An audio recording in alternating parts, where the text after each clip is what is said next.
acompañarme a la mesa. Vamos a analizar todo este tema con el analista de mercados internacionales, Santiago Palma Cané, que es socio también de Fimades. Buenas noches, Santiago. Gracias por estar acá con nosotros. Por favor, gracias por la invitación. Bueno, un poco con toda la introducción de la información que hicimos, entender si va a ser viable la firma del tratado o puede tener algún tipo de fisura, según tu análisis.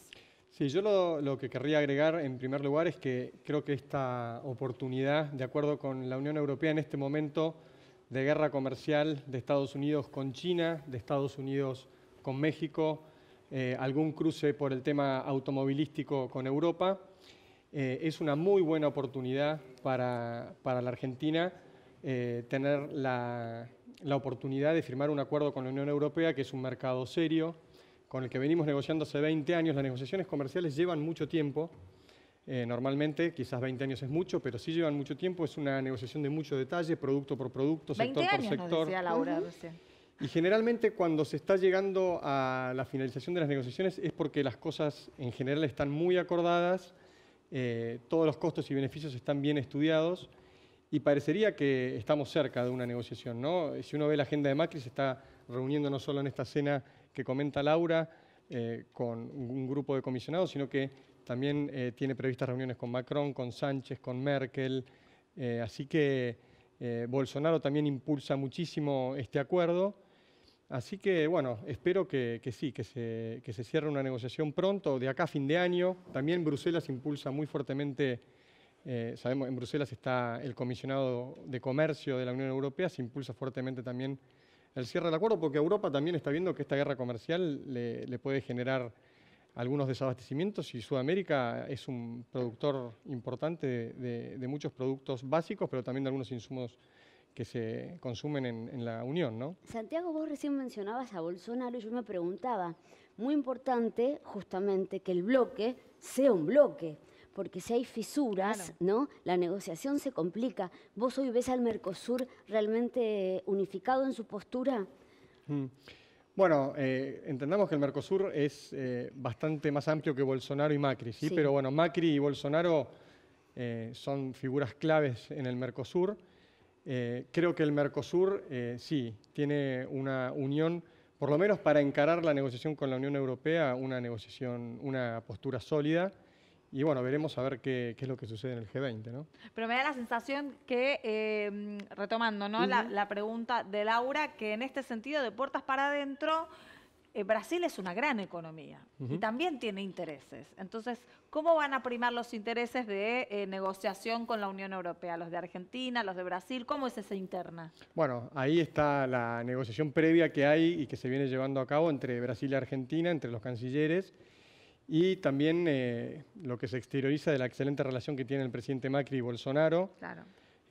Siempre hay, por supuesto, detalles, pero si la Unión Europea llega a un acuerdo con el Mercosur, probablemente la mayor parte de esas asperezas deberían ya estar limadas, ¿no? para el acuerdo. Esa afinidad entre líderes siempre termina siendo determinante, ¿eh? Es increíble, pero el simple hecho de que se lleven bien... Sí, por supuesto, y el hecho de que aparte en este caso los dos estén enfocados a firmar un acuerdo tan importante. Quizás en las gestiones anteriores los presidentes no tenían esta prioridad o no le ponían foco y tenían el foco puesto en otros mercados que quizás, por lo menos a mi entender, no eran tan interesantes como este mercado de 500 millones de habitantes, de un poder adquisitivo muy importante y que implica también para el Mercosur muchísimo la posibilidad de ingresar muchos productos. Por ejemplo, en tecnología hay mucho de lo que es maquinaria y desarrollo en algunos países que es muy interesante para que la industria local y de otros países del Mercosur también se desarrolle, ¿no?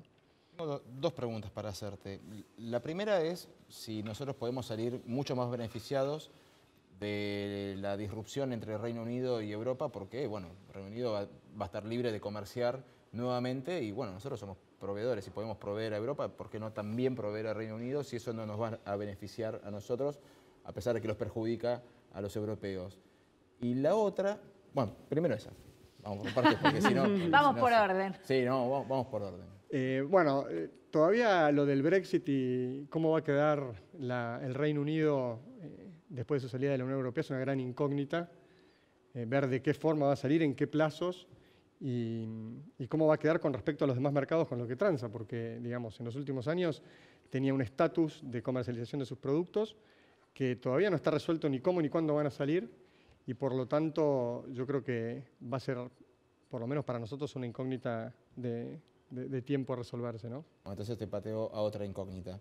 Hoy mismo vos en tu cuenta de Twitter ponías la diferencia impositiva que había entre Paraguay y Argentina, por ejemplo. Paraguay es socio del Mercosur. Sí. Un acuerdo con Europa, ¿a quién beneficia más? ¿A Uruguay y Argentina, que tienen los impuestos más altos de la región, o a Paraguay y Brasil, que están en un punto intermedio?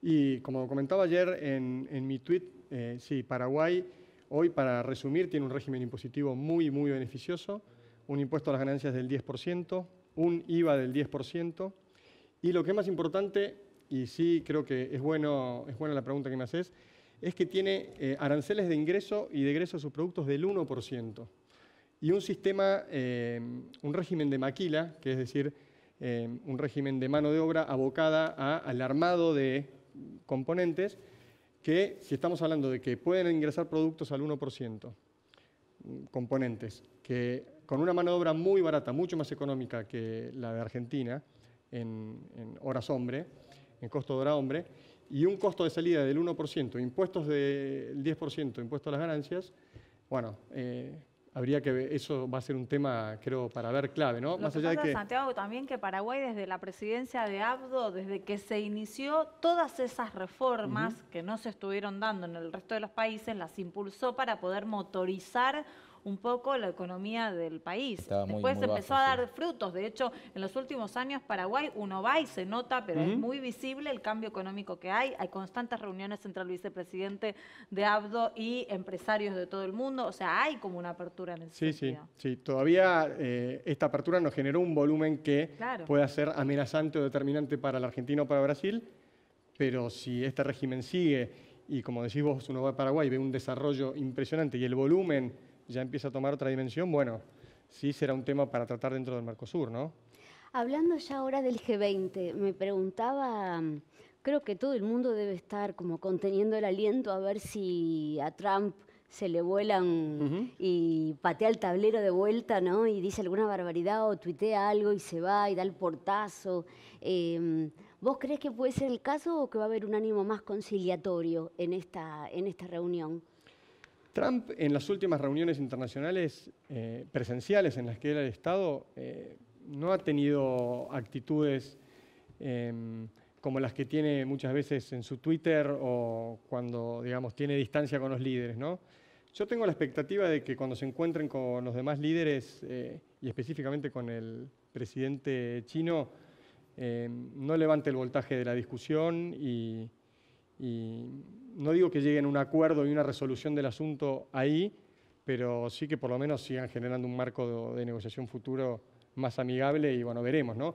En la última comida que tuvieron en la Casa Blanca, cuando estuvo el presidente chino, la previa había sido de mucho intercambio, de mucho tweet, parecía que se iba a quebrar, y después estaban a los abrazos y en las fotos sonrientes, y después de esa reunión parecía que venía una recomposición del asunto y después arrancó de vuelta la dinámica, ¿no? Pero es una incógnita, pero por lo que uno viene viendo el comportamiento de Trump en las reuniones bilaterales o internacionales, finalmente en los encuentros cara a cara no termina de definir las cosas, ¿no? Y ya que entramos en el sendero del G20, ¿cuáles son los desafíos de la región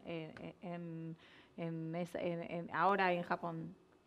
Bueno, los desafíos de la región es mostrar que la región está teniendo un cambio político, una mayor apertura internacional, una mayor apertura política y una mayor apertura económica.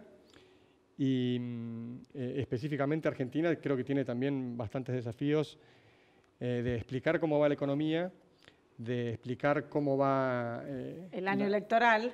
Exactamente, el año y electoral. Que quien gane no va a dar vuelta a todo lo que estamos haciendo. Por lo menos Macri, que es el que va a asistir, decir qué es lo que va a hacer él y dar alguna impresión de lo que podría suceder si no gana él. Pero me imagino que apostará a comentar qué va a pasar si él gana, ¿no? Pero sí genera muchísima incertidumbre a nivel internacional. todo este panorama que se abrió a partir de este fin de semana con la presentación definitiva de las listas, ¿no? Y ahora las cartas están echadas, ya los candidatos sabemos quiénes son. Y lo que estamos viendo acá es una cierta paz cambiaria que empezó, yo diría, en abril, cuando el Fondo Monetario permitió que el Banco Central pudiera intervenir en los mercados, y después un claro quiebre el 11 de junio, cuando se anunció la candidatura de Pichetto, que ahí el tipo de cambio bajó a la fecha un 5%. El riesgo país, que estaba en 1.003 puntos, llegó a 825, hoy subió un poco. Los bonos subieron, las acciones subieron, es decir, hay un cambio de escenario que puede sostenerse, pero puede descomponerse también, porque acá faltan números, ¿no? Faltan los números de las encuestas con los candidatos reales, a ver qué es lo que sucede, y eso puede cambiar de vuelta Falta esta agosto, estabilidad. digamos, ¿no? O sea, hay que ver qué pasa Claro. después de las PASO. Después de las PASO, ni hablar. Pero yo digo, cuando aparezcan las primeras encuestas, que digan Fernández, Cristina Kirchner, que son los candidatos, ¿no? Más Antes era fuertes. Cristina Kirchner sola y Macri solo. Bueno, ahora esto cambió.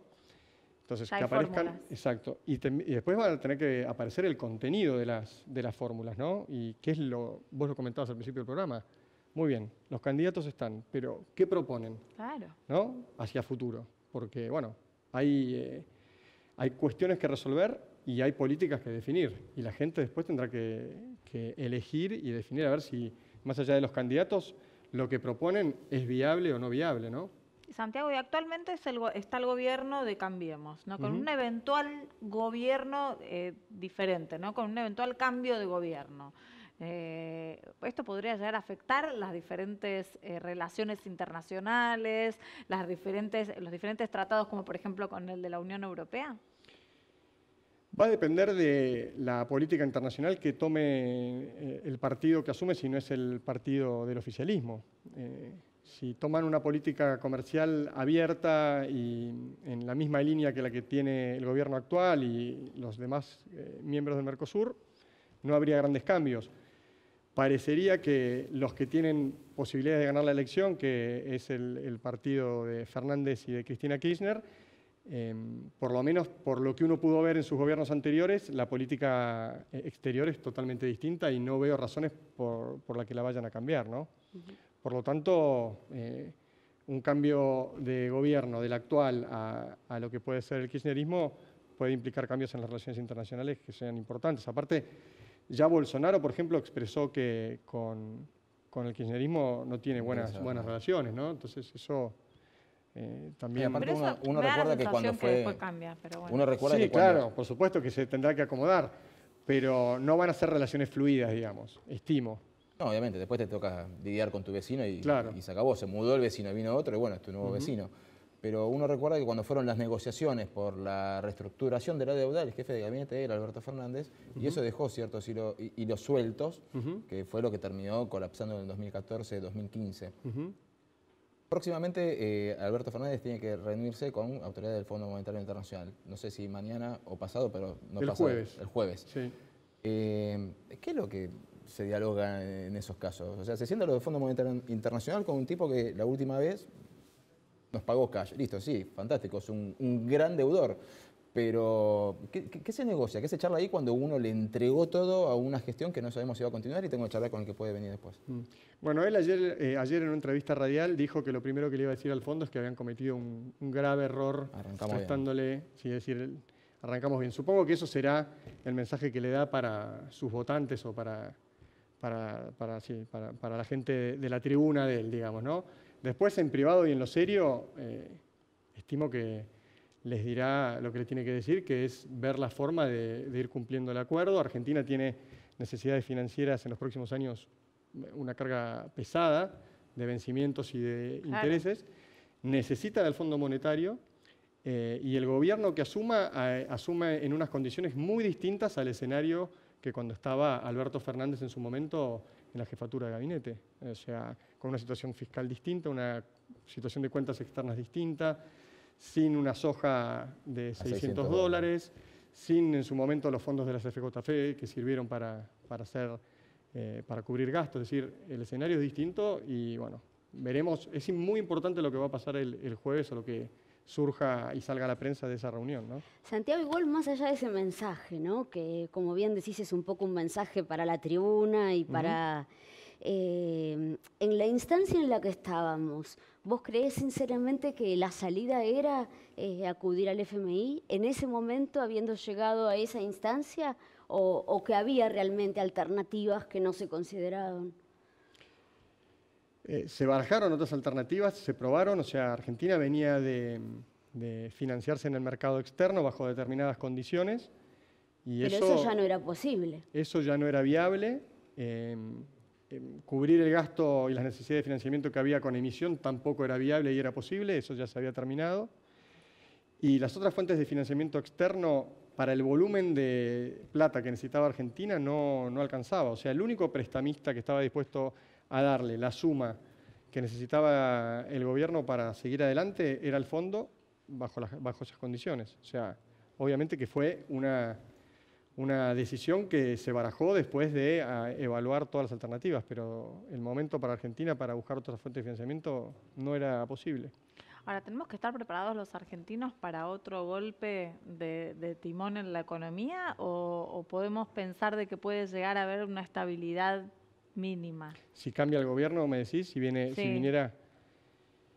Y deberíamos estar preparados, sí, para que haya algunos cambios. Más allá de que, como decía, hay muchas cuestiones que están dadas y que no podemos volver a ciertas políticas anteriores. No estoy diciendo si eran buenas o malas. Claro. Ya no está la posibilidad, es la realidad. O sea, la Argentina tiene una situación determinada, tiene que cumplir una serie de compromisos, ya no puede gastar más de lo que le ingresa, tiene que tener un déficit fiscal primario empatado, porque aparte tiene que pagar intereses y vencimientos de deuda. Entonces, bajo este escenario, se podrá decir mucho en campaña de algunas cosas, de lo que se puede hacer, de criticar al otro, etcétera, pero quien venga tiene una situación muy complicada y va a tener que bailar con esto, digamos, y va a haber muchas cosas que no van a poder implementarse por más que, digamos, se vayan a decir que sea la intención. Que sea la intención o que sea lo que se pueda decir para atraer votantes. Sí, y para... eslogans. Sí. Eslogans, exactamente. Pero bueno, mucha gente lo entiende, otra gente no lo entiende y bueno, ahí el votante se irá moviendo. Muchas gracias por estar aquí analizando esta noche. Nosotros vamos a ir a un corte y enseguida regresamos.